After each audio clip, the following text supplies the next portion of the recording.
we got to talk about Moms Next Door. Give us some sense as to how Oh, that program functions.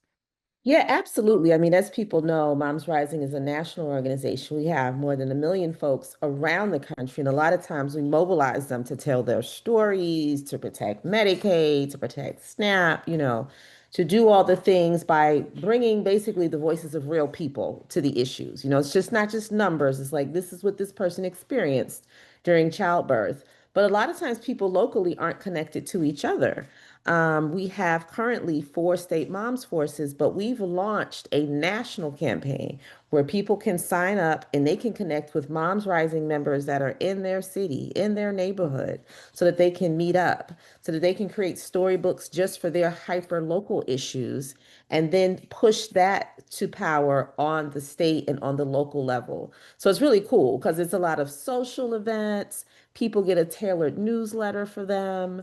So I hope that people out there will go to our website and check out and sign up for Moms Next Door. We also have Zoom meetings. So maybe you're a local group in Wisconsin and you want to hear what a local group in West Virginia is doing. So there'll be these large Zooms where you can all exchange ideas and best practices. And we're doing a lot of training of organizing. A lot of people I think right now are feeling demoralized. This big, beautiful, ugly ass bill that just passed the House. I like big bitch Folks, ass Bill personally. I feel like bitch ass Bill is right. used appropriately. So, people are feeling like what is happening on the federal stage is the end all and be all. And remember, we've always said, even before this recent administration, that politics are local. What really impacts people every day are the decisions that are happening in your city hall. What's happening in your state legislature actually dictates how the money that comes through the federal government is spent in your communities.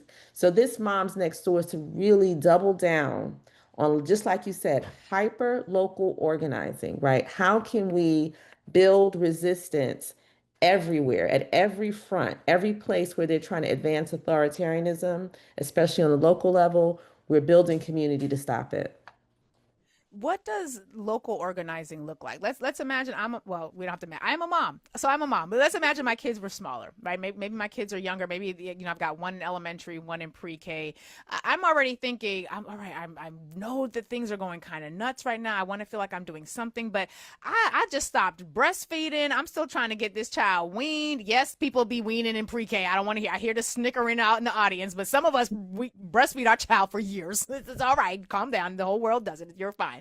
But I'm trying to get this child to eat solid food or to sleep through the night, and then I got to go to work. I don't necessarily have all the paid time off that I need.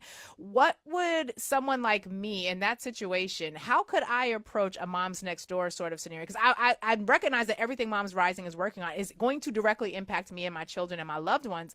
How would someone in a situation like mine be able to get any access to training or information? What would on the ground organizing look like for a mom in that situation?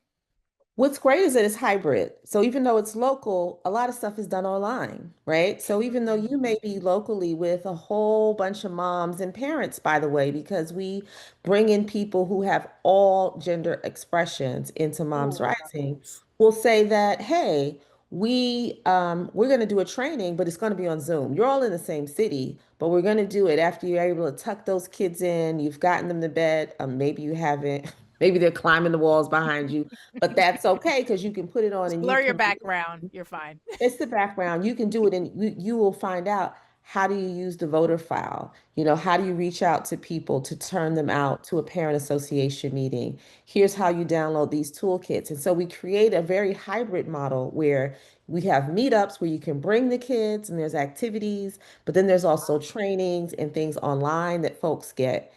Also, everything is recorded. I don't know if folks out there have taken courses recently and they said that they're asynchronous. And I was like, I really wish I had that back in undergrad. Okay. Because Mm-hmm. asynchronous would have been the way to go, right? Especially when you've been out doing other things, activism, partying, or whatever. But you can go to our YouTube page and watch at a later date the trainings and the calls and download the toolkits. So we've really created a program so that, kind of like, no matter your schedule, if you can find that hour in that week to say, I'm going to sit and see what Moms Rising is talking about. Let's download the toolkit, and maybe they need me to share my story, talk about how I use Snap in my family, whatever it is that we need at that moment from that local place. You're able to plug right in and then go back to the major demands of being a mom right now.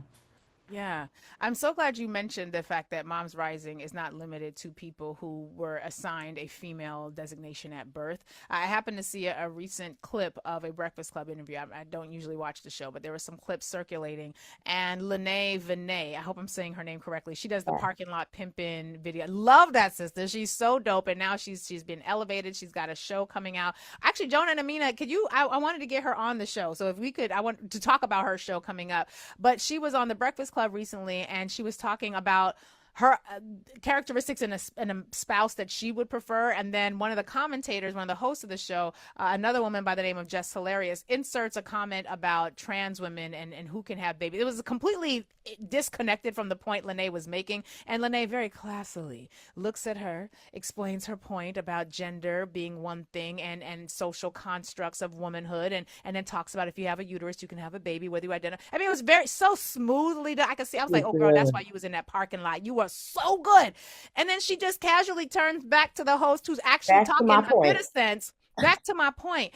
And so the idea that we can create spaces in an institution called Moms Rising that is gender expansive, I think is very important in light of that clip and the fact that it's getting so much attention right now. So if I'm a And what's dad, happening right now, I don't know if yeah, you saw, like the state of California is being threatened to have federal funds withheld because of one transgender athlete in the state.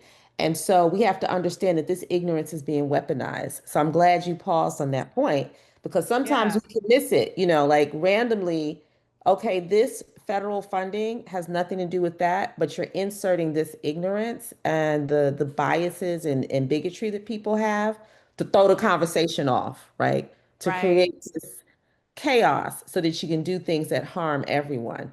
And we say, not only can't you harm everyone, you're also not going to harm our folks that are transgender. That's right. Oh, I love that. Because I'll be honest with you, if you got 50 people in a room arguing about LGBTQ rights, you got more people in that room than you have professional trans athletes. Like, so argue amongst Period. yourselves, but it's more of you than there are of trans people playing collegiate level sports. So I don't know that that's a good use of your time and resources. I know y'all worried about a great replacement. It's not going to be from the trans community. Leave them alone. Their agenda is to not be murdered by those of us who are not trans. How about that? How about that? But Monifa, stopping there for a moment, just really to call in those who are not women into this moment because the need for on the ground organizing is so significant. Later this week, we're going to have Professor Celeste Morris on and a number of our graduates through the Center for Law and Social Justice Advocacy Academy because getting access to practical skills about how to take all that we learn about on Urban View and all the spaces where we learn and knowing how to implement them on the ground, you need a bridge from what you know in your head to how to implement these things on the ground. And so getting access to those skills is something that all of us need. When it comes to Moms Next Door, what are some of the projects that people are working on? You mentioned Snap, and I know that my ears perked up because, I was on food stamps when it was Monopoly money colored. But what are some of the local projects that might have some federal or national resonance, but that people are able to do work with on the ground? What are some of those? Absolutely. So I like to tell people when you think about the arguments and the debates happening on the federal landscape, how that translates in your state really depends on who your state leadership is. So this bill threatened to cut 700 billion, that's with a B, dollars in Medicaid, right? How Medicaid, the existing Medicaid money that you get is spent has everything to do with who is in leadership in your state. Think about before now, we were fighting for Medicaid expansion. So before there was free money that you had states, your state refused to accept the money to keep your hospitals open, to give health care to people who were uncovered by private insurance. Your state legislators were like, no, we don't want that. So as a person in a local city or a constituent in that state, you have a lot of power to send that local state legislator phone calls. You can text them. You can show up at their offices. And what's interesting is a lot of state legislators don't hear from their constituents. So if you get a group of moms, it's 10 of y'all, it's 30 of you showing up to your state capitol to meet with your state legislator, a red flag goes up in that office. They're saying, uh-oh, Houston, we have a problem because they're not used to hearing from local folks. In fact, when you talk to people in states, and we've experienced this, Lurie, some people don't even know who their state legislator is. Yep. Yep. People don't We know have who a their host on this channel councilperson who, is. for a long period, Clay Kane would not let you talk if you called into the channel if you didn't know who your two state senators were. He had like a basic, and those are state senators at the federal level. He would have just like basics of his question. You could answer the question, you wasn't gonna get a whole lot of time to talk. But you're right. So many people are literally either getting benefits granted or snatched based on people who are in office, and you may not even know their name, and they certainly don't know yours if you're not going to make your face known. So that's healthcare, but then the piece that's the Mm. monies that are being cut. But the other thing in this bill is there's an infusion of money into what they're calling immigration, border protection, they're going to spend basically $150 billion in immigration enforcement, right? And so what does that mean for you in your state? Are they going to build a new detention center in your city? This is something that you can get active on locally. Maybe you got a mayor like Raz Baraka who you can say, we want you to show up and check out what's going on in this building. Is it legal? Is it compliant? What are they doing? Those are the types of things that's really important for people to do local advocacy for. So there's food, what's happening with SNAP. There's the healthcare piece with Medicaid, and it's not just Medicaid they're cutting, defunding Planned Parenthood, all these kind of things. And then there's all this immigration yuckiness that we know is going to disproportionately impact Black and brown migrants, Yep. right? The folks that just flew in from South Africa, there's no detention centers being built for them. Like everybody just be clear what this is, right? And these things together will play out locally in the dark, in silence, Right. unless local Right. constituents say to their state and local leaders, how are you implementing this money that's coming in? How are you reallocating our existing dollars if we're getting our Medicaid cut? We want to make sure people stay healthy. And what are we doing with the attack on SNAP? How are we making sure our folks are able to get the food they need? Right. And then I'm also thinking, even in terms of education. Now, I know Trump issued this executive order to cancel the Department of Education. The courts was like, what you not doing is that, son. We not even playing with you right now. And every time I see another headline about what Donald Trump has done, I'm like, give it a minute. As soon as you go to court, that headline's going to be wrong, because that's what Donald Trump toilet twatted. And that's what I'm calling his truth social tweeting. Like he toilet twatted. He was up late at night, toilet tweeting and toilet twatting his thoughts. But then they got to like deal with the real world. That's like how our understanding of political theory has to have application in the real world. His lack of understanding of what an executive order can do will run roughshod into the real world, where the courts will say no. That, not that that's a perfect solution, because the courts are now realizing like, oh snap, we ain't got no army. Imagine that, hundreds of years of existence, and we ain't got no army at the court level. But what we see happening with education is that even though the courts have said you're not going to be able to dismantle the Department of Education, they've functionally or essentially removed the capacity for the Department of Education to actually work by depopulating the ranks of the people who were in there. That means that when the federal government sends or doesn't send money and allocations to your state, what the state does with the money they did or did not get is going to have to be subjected to decisions that your state elected officials are going to make. And if you are concerned about education dollars, or you're concerned about a state saying, hey, we didn't get as much education, so we're going to have to cut IEP support, we're going to have to cut after school programs, we're going to have to cut summer youth employment programs, that's when your elected official really don't need to just know your name. They need to know your face. They need to understand what the sound of your footsteps sound like in the hall as you march into their office. They need to be intimately familiar with you and your story.